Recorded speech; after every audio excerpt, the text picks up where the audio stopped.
I'm going to reveal to you the 12 steps to winning at marketing. And what happens next is that, well, there are only 4 steps.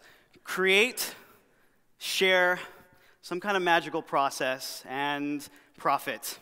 In order to succeed in marketing, you have to create something representative of yourself and your audience and distribute it in the right way. In reality, there is some assembly required. The one idea I want to express today is that marketing is complex because it strives to understand human beings, and human beings are perplexing.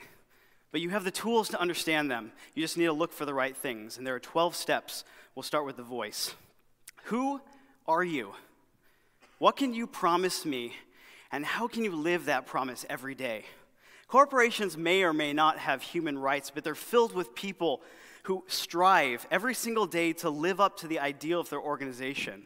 Red Bull has a loud voice, but it's not just loud. It's one of the strongest brand voices on earth, not just among beverages or pick-me-ups. Their promise is wings, an alternate reality where you can free fall from the edge of space at the speed of sound or perfect that kickflip. The people at Red Bull express their identity through dazzling content fueled with adrenaline. When I was embedded in their office, I observed the massive, dedicated team of data scientists, brand evangelists, gut-driven executives, and multimedia heroes who represented this voice from behind the edge of a blue and silver can. Their voice is just as strong as their visual identity. The field of visual identity was pioneered by Gordon Lippe, a one-time engineer turned industrial designer who coined the phrase corporate identity and gave brands the storytelling capacity to compete in a crowded market. Lippincott introduced evolution. Brands aren't anything new. Merchants have been marketing their goods for centuries. But he literally wrote the book on design for business. And his production, from the Campbell's Soup label to the Big G and General Mills to the pervasive and ever-consistent Coca-Cola brand globally, gave us a new idea of the promise that goods engendered in the marketplace. PAULA SCHER is one of the most prolific and active designers in the world, and she more than anyone knows that anyone has a challenge when bringing a story to life. In the comic here, there's a designer presenting her work to a client, and the client saying, "Why should I have to pay you so much if it only took you 10 minutes to make this?" To which she responds, "I studied for 10 years to be able to create this in 10 minutes. When PAULA SCHER was tasked with designing the logo of Citibank, she actually drew it on a napkin in less than a minute, and then she spent a whole year with boards justifying her intuition and her expertise, justifying the symbolism behind it, only to come back to an assembly that mirrored what was on the napkin in the first place. And this is because people have a strong attraction to trivial matters. It's actually called Parkinson's law of triviality. And what it means, it argues that organizations will give undue weight to trivial ideas. And it's something that no matter what assembly you're pursuing, you're going to have to contend with. Many of you will recognize this building. The Moorhead Planetarium houses the offices of the oldest merit scholarship in the country, and in their history, they've not only grown in network and promise, but they've also seen their example mimicked in other institutions. And despite their position as the first and the oldest, this necessitated the development of a brand identity and a differentiating line of implementation. This need evolved over time, as all things do, as their audience renewed and changed and had different values. So they tasked us with revitalizing the branding, and we analyzed and researched and drew upon the best practices of others and came up with multiple iterations that ultimately resulted in their most current, present expression. Branding should speak to an audience on an intimate level.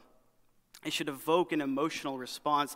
If it's intended to inspire, its purview should be grand. The colors, the font, the typography, even the space between the brand and the next thing on the page should exist solely to support your message. The Moorhead Cane's audience is adaptive, and the branding needed to be adaptable. It needed to be built on the latest technologies. The website needed to be current, responsive, and flexible.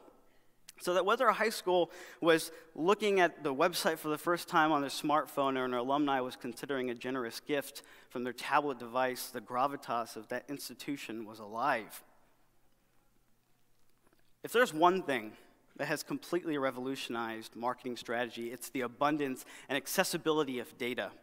Data today isn't just big, it's incomprehensible. The former chief scientist of Amazon.com said that in 2009, more data was created than in the entire history of the world preceding it.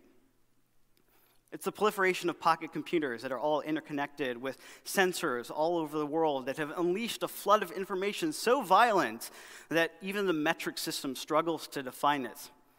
Beyond the academic benefits of being able to see the price gouging of textbooks and the absurd rise of cost relative to consumer goods, data gives us insights into human behaviors. Marketing used to be driven by focus groups. But like the elementary particles in Heisenberg's uncertainty principle experiments, when we're observed, we change our behaviors. When we're speeding down the street and we see a cop, we slow down. If we're in a focus group of moms, we're unlikely to admit to sharing junk food with our kids. Social conversation is volunteered, on the other hand. It's a public declaration of our beliefs. We check into our favorite haunts. We spit vitriol about cable companies. And during the USA-Germany game in 2014, we let loose on a kind of unfiltered racism that's a direct line to understanding who people really are. My clients understand that data is the most powerful tool in their storytelling toolkit.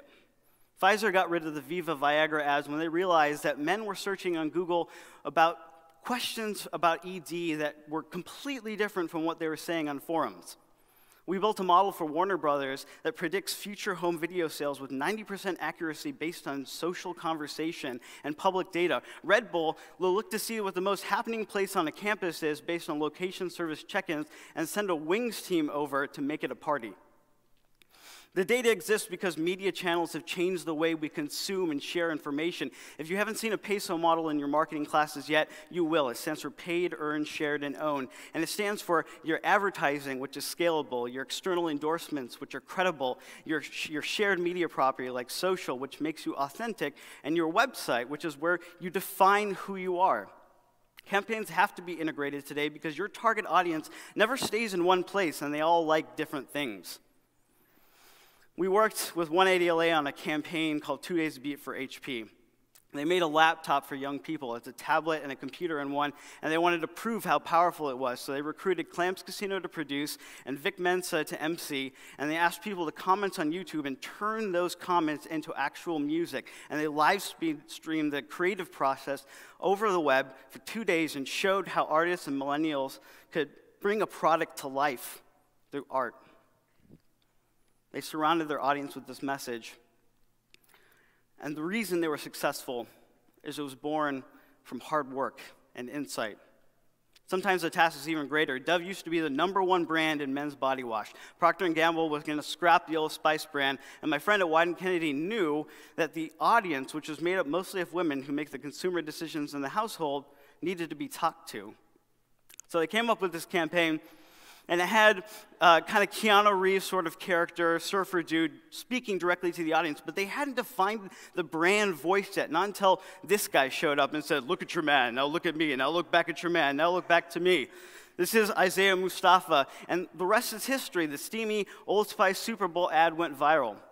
Now here's the thing, they never actually aired this ad during the Super Bowl. This was the genius of the marketers over there. They called USA Today and they said, "How do you figure out what you're going to include in your wrap-up?" And they said, "Well, we just go on YouTube and see what videos people are talking about." And they said, "All right, well, we're going to buy out all the ads for Old Spice Super Bowl commercial and get it into your wrap-up." And that got 40 million views. It was lightning in a bottle. It turned into its own meme. It won a ton of awards. Old Spice rocketed to #1 in the men's body wash category, and Isaiah Mustafa won an Emmy Award, and he showed it to me when I went and visited his house. It's a cool story. I'll tell you later.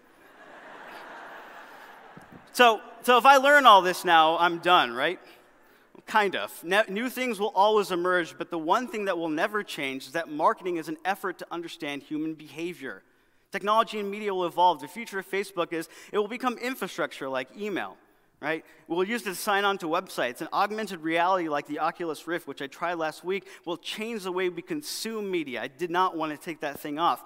Mainstream adoption of new media will accelerate. The White House published their 2016 budget on Medium and GitHub. And if you don't know what those things are, they'll probably go away in a couple of years. It doesn't really matter. Language itself is evolving. The English that we use today is different from the English of Beowulf. Organizations will always try to co-opt the lexicon to connect with young people, and that's not limited to the National Republican Convention. No one watches TV anymore. Half of people are using a smartphone when they're watching TV, and the brand impression just doesn't come through. Half of online ads are actually not seen. Data from Google shows this. So what does this all mean for today's marketer? That traditional marketing techniques are ineffective, and that we have to become experts in digital, and that social media and analytics are part of the job. So let's bring this all together and show how we bridge to profit. Lap bands had been ignored by their parent company for 5 years, and declining sales and share of voice meant that they were losing out. So we did the analysis and found 3 key insights. Lap band was perceived as ineffective because of bad aftercare support from surgeons. Many patients were using a bad diet, and peer-to-peer recommendations were the most effective way in converting patients. So the approach was to teach the doctors, teach the patients, find the prospects, and surround them with messaging that can bring lap band into their life. So we introduced new advertising that was driven by patient stories we found in social media. My daughter can hug me fully. I can wear this dress again. It fits. And that became the tagline of the campaign. We connected those patient advocates with the potential patients. We gave them a new opportunity to have a platform to talk directly to the patients. We took their stories and put it in social media. We took those advocates and put them on the Dr. Oz show.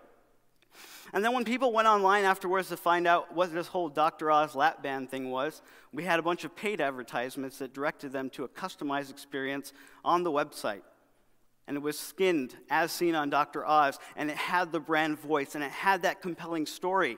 And conversion fell out of this. It cost them less to convert than ever before. Every metric went up. But most importantly, they exceeded their sales target by 25%. It was all due to conversions, which Jackson Pollock so aptly illustrated. When things come together, even chaotically, the results can be beautiful. So what about that third step? Create, share, succeed. Success is a series of small wins, compounded by what you learn with every win. Effort and a discerning mind are the bridge to profit, accolades, rewards, mastery, or whatever outcome you hope to achieve. The process repeats itself, and successful people never view their success with finality. Every time, they ask better questions, and as a result, they get better answers and come closer than ever before to understanding human behavior. And you won't believe what happens next. Thank you.